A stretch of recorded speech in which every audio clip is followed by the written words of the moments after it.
This envelope saved me $200,000, but opening it meant destroying my entire life in the next 60 seconds. 3 years, a child I was told was mine, and a lawyer who was about to take everything I owned. I hit record because I knew whatever was inside this paper would either trap me for 18 years or set me free. Probability of paternity, 0.00%. Let me show you how I got here, and how I made sure she would never do this to anyone else. I met Elise at a wedding in 2019, my buddy's wedding, open bar. She was sitting at the table next to mine. She wasn't like the other girls there. No Instagram poses, no fake laugh. She was reading a book during the speeches, a business book. I thought that was sexy. We talked for 3 hours straight. She owned her own marketing agency, 28 years old, had her life together. I was 31, working in sales, doing okay but not great. She was different. That's what I kept telling myself. We started dating. It was good, really good. She paid for her own dinners, never asked me for anything. Independent. That's the word everyone used about her. 8 months in, she suggested we move in together. I hesitated, not because I didn't want to, but because 8 months felt fast. She said it made financial sense. We were spending every night together anyway. Why waste money on 2 rents? I agreed. First mistake. She wanted to keep our bank accounts separate. She said it was healthier that way, less codependent. I thought that was mature. Second mistake. January 2021. She told me she was pregnant. I froze. We'd been careful, or so I thought. She was crying, happy tears. She said she didn't plan it, but she wanted to keep it. I proposed that night, got down on one knee in our living room. No ring yet, just asked her. She said yes. Then she said something I didn't think twice about at the time. She said, "Let's wait until after the baby is born to get married. I don't want to be a pregnant bride. I want to look good in the photos." I thought that was sweet. I really did. I told her we'd do it her way. I bought a house, May 2021, used $80,000 from my savings for the down payment. It was for us, for our family. I put it in my name because my credit was better. She moved in but never contributed to the mortgage. She said she was saving for the wedding. I believed her. September 2021, our daughter was born. I was in the delivery room, held her for the first time. She was perfect, tiny fingers, tiny toes. Then I noticed her eyes, bright blue, crystal blue. I have brown eyes. Elise has brown eyes. The nurse saw me staring. She laughed. She said, "Recessive genes are crazy, huh?" I laughed too, but it stuck in my head. That night, after Elise fell asleep, I Googled it. 2 brown-eyed parents, blue-eyed baby. The result? Possible, but rare, like 1% chance. I told myself I was being paranoid. I shut my laptop. I went to bed.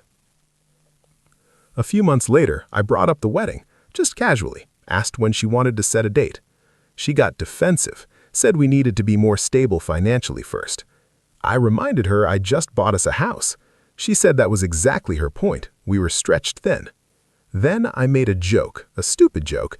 I said, maybe we should get a DNA test, just to see where the blue eyes came from. Her face changed. She didn't laugh. She asked if I was serious. I said no, I was kidding. She wasn't laughing. She said if I kept talking like that, she'd file for child support, and she'd take the house, and I'd see my daughter every other weekend if I was lucky. I apologized. I backed off.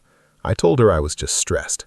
But inside, I was terrified, not because of the threat, because of how fast she made it. March 2022. I was mowing lawn on a Saturday. My neighbor walked over. Old guy, retired. Nice enough.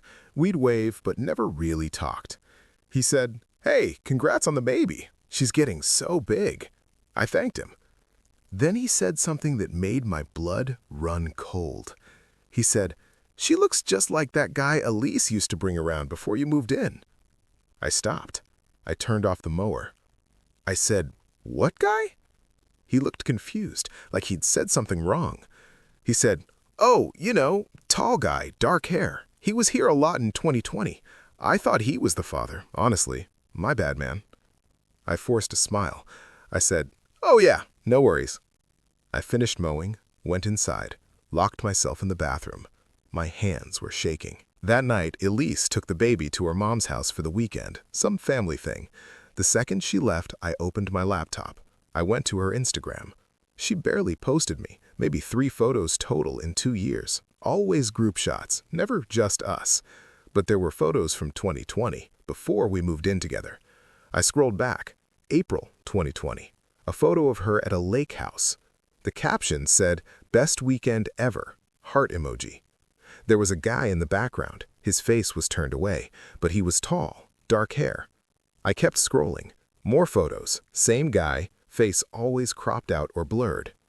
I did the math. If our daughter was born in September 2021, that means she was conceived around December 2020, maybe January 2021. Elise and I started dating in March 2020. By December, we'd been together 9 months. But here's the thing. In late 2020, she was distant, cold. She blamed it on work stress, said her agency was struggling. I believed her. I gave her space. What if she wasn't stressed? What if she was seeing someone else? I couldn't sleep that night. The next day, Sunday, I told Elise I needed to work from home. She took the baby to the park. I went into her home office, the one room in the house she kept locked. She said it was for client confidentiality. I'd never questioned it. Until now. I found the key. It was in her jewelry box. Took me 10 minutes. I opened the door. Her desk was covered in papers, invoices, contracts, normal stuff. Then I opened the drawer. Bank statements. Her personal account, the one she kept separate. I started flipping through them. December 2020. There it was. A hotel charge, 3 hours away, 2 nights. She'd told me she was at a work conference. The charge was for 2 guests. My stomach dropped. I took a photo of the statement with my phone, put everything back exactly how I found it. I locked the door, put the key back. That's when I knew, but knowing wasn't enough. I needed proof, and I needed to protect myself legally. Monday morning, I called a family law attorney. Cost me $500 just to sit down with him. I told him everything. The blue eyes, the hotel receipt, the neighbor's comment. He listened, didn't interrupt. When I finished, he leaned back in his chair. He said, "Do not confront her until you have DNA proof." I asked why. He said, "If you accuse her without evidence, she'll file for emergency custody. She'll say you're unstable, paranoid. You'll lose access to the child, and without access, you can't get DNA." Then he told me something that made my chest tighten. He said, "In this state, if you're on the birth certificate for more than 2 years, you could be legally responsible even if you're not the biological father. It's called putative father laws. You've acted as the father. You've provided for the child. The court considers that binding." I asked how much time I had. He said, "You signed the birth certificate in September 2021. It's March 2022. You've got about 6 months before the 2-year mark. After that, even if the DNA proves you're not the father, a judge might still make you pay because it's in the best interest of the child." I asked what I should do. He said, "Get the test. Get it now, and don't tell her until you have the results." I ordered a DNA kit online that night, $150. I couldn't ship it to the house. Elise would see it. I shipped it to my friend Marcus, told him I'd pick it up from his place. 2 days later, I drove to Marcus's apartment after work. He handed me the box, asked if I was okay. I lied. I said I was fine. The following Saturday, Elise took the baby to her mom's house again. She said she'd be gone for the afternoon. I told her I'd stay home, catch up on work. The second her car pulled out of the driveway, I grabbed the kit. I read the instructions 3 times. Swab the inside of the cheek, 30 seconds. Don't contaminate the sample. I went into the nursery. The baby was napping in the crib. I opened the kit. My hands were shaking so badly I dropped the first swab. It rolled under the crib. I grabbed the second one, took a breath. I leaned over the crib. She was sleeping, peaceful. I swabbed the inside of her cheek, gently. She didn't wake up. I sealed the swab in the tube. Then I swabbed my own cheek. I packaged everything, sealed the envelope. I drove to the post office, paid $50 extra for overnight rush processing. The woman at the counter asked if it was important. I said, "Yeah, it's important." 10 days. That's how long they said it would take. 10 days of pretending everything was normal. Elise noticed something was off. She asked if I was feeling okay. I blamed it on work, said my boss was riding me. She bought it. Day 3, she made dinner, spaghetti, my favorite. She was being sweet, affectionate. Day 5, she brought up the wedding again, out of nowhere. She said, "I've been thinking, maybe we should set a date. Spring next year. What do you think?" I froze, fork halfway to my mouth. I said, "Yeah, maybe. Let's talk about it after tax season. I'm slammed right now." She smiled. She said, "Okay, no rush." But I saw it, the look in her eyes. She wasn't being romantic. She was trying to lock me in. She knew, or at least she suspected I was starting to figure it out. Day 9. I was at work, sitting in my car during lunch break. My phone buzzed. Voicemail. I didn't recognize the number. I played it. The message said, "This is DNA Diagnostics Center. Your results are ready. Please log in to view your report." My heart stopped. I opened the browser on my phone, logged into the portal. The page loaded, slowly, too slowly. Then I saw it. Probability of paternity 0.00%. I sat there in the parking lot, staring at the screen. I didn't cry. I didn't scream. I just sat there. Then I called my lawyer. I sat in that parking lot for 20 minutes, staring at the screen. 0.00%. My lawyer answered on the second ring. I said, "I have the proof." He said, "And?" I said, 0%, not mine. There was a pause. Then he said, "Okay, here's what we do now." I expected him to tell me to file papers, get a court date, start the process. Instead, he said something I didn't expect. He said, "We need to catch her in a lie, on record." I asked what he meant. He said, "If you just file papers and show the DNA, she'll fight it. She'll say the test was contaminated. She'll drag this out for months, maybe years, and every day that passes makes it harder for you to walk away clean." He said, "Can you get her to admit the child isn't yours, via text or recording?" I said, "How?" He said, "Confront her, but do it smart. Public place, neutral territory. Record the conversation. In this state, you only need one-party consent. She doesn't have to know." He said, "If she admits it on tape, we can use that. She'll sign the acknowledgement without a fight. You get your name off the birth certificate, you walk away." I asked how I was supposed to get her to admit it. He said, "You've got the DNA. You've got the hotel receipt. You've got leverage. Use it."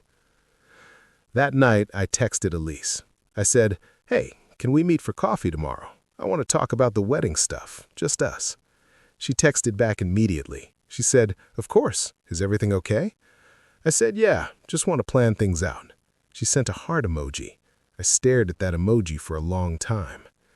The next day, I drove to a coffee shop across town, somewhere we'd never been before. I got there early, sat in the corner, ordered a black coffee I didn't drink. I pulled out my phone, opened the voice recording app, hit record, put the phone face down on the table. My hands were steady, steadier than they'd been in weeks. Elise walked in 10 minutes later. She was smiling. She kissed me on the cheek, sat down across from me. She said, "So what's up? You sounded serious." I reached into my jacket pocket, pulled out the envelope. I slid it across the table. She looked at it, confused. She said, "What's this?" I said, "Open it." She picked it up, opened it slowly, pulled out the paper. I watched her face, the exact moment she realized what she was looking at. Her face went white, her hands started shaking. She put the paper down. She didn't say anything. I said, "Who is he?" She looked up at me. Her eyes were wide, defensive. She said, "This is a mistake. These tests are wrong all the time. You know that." I leaned forward, kept my voice calm, deadly calm. I said, "Elise, I know about the hotel. December 2020, 3 hours away, 2 guests."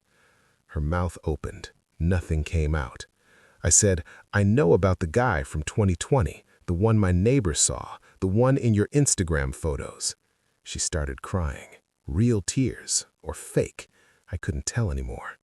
She said, "This doesn't mean anything. You can't just—" I cut her off.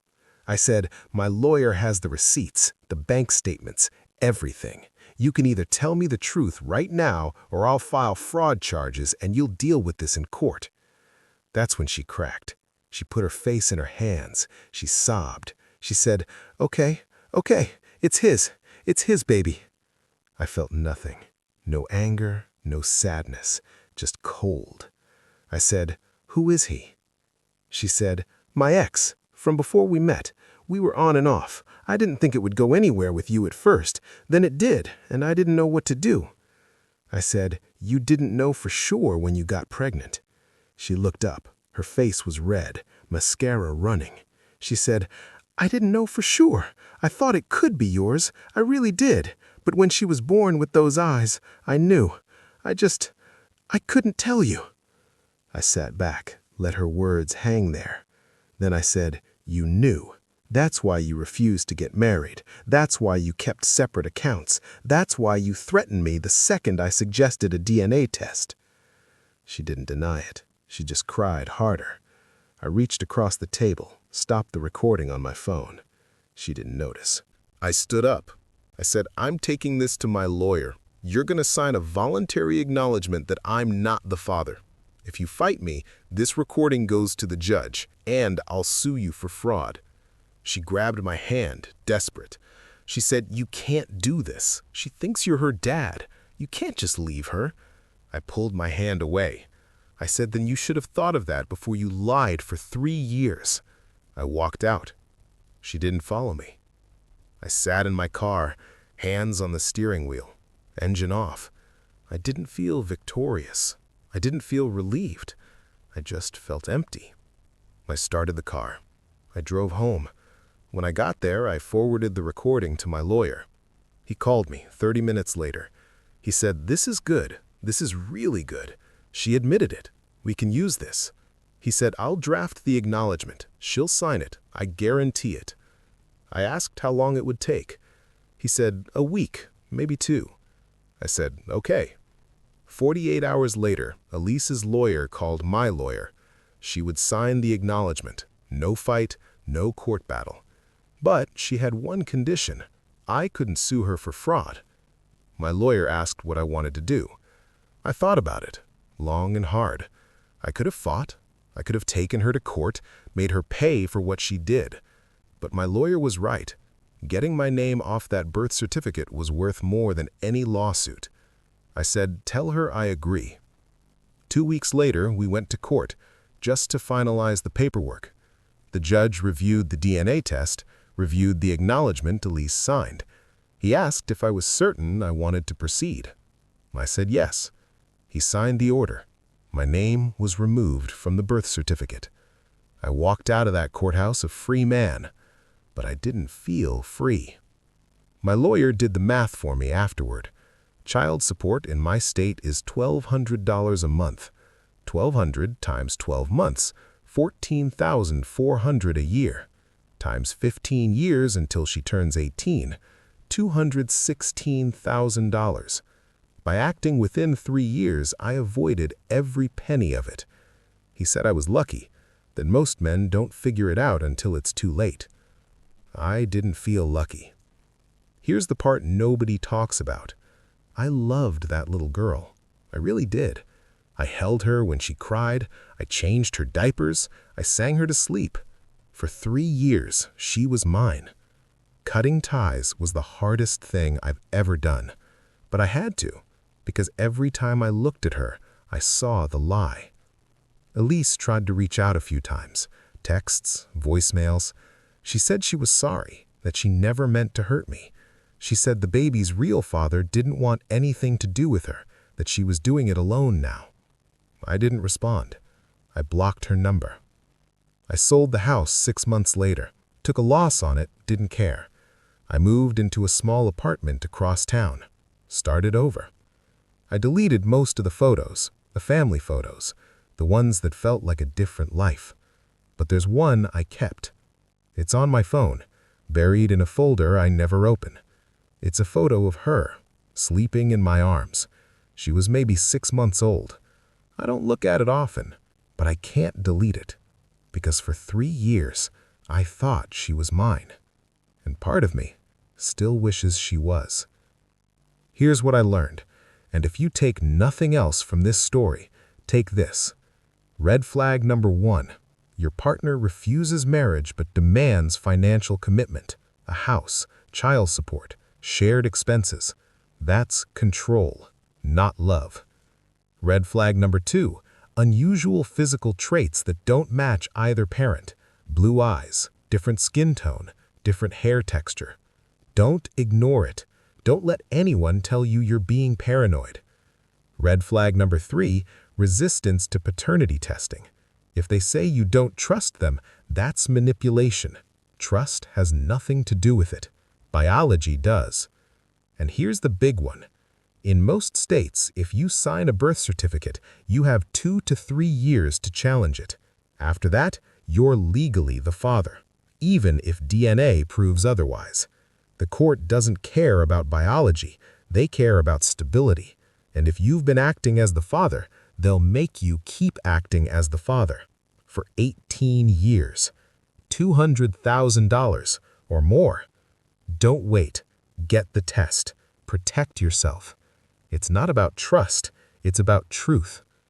If this story helped you, share it. You might save someone $200,000 or 18 years of their life.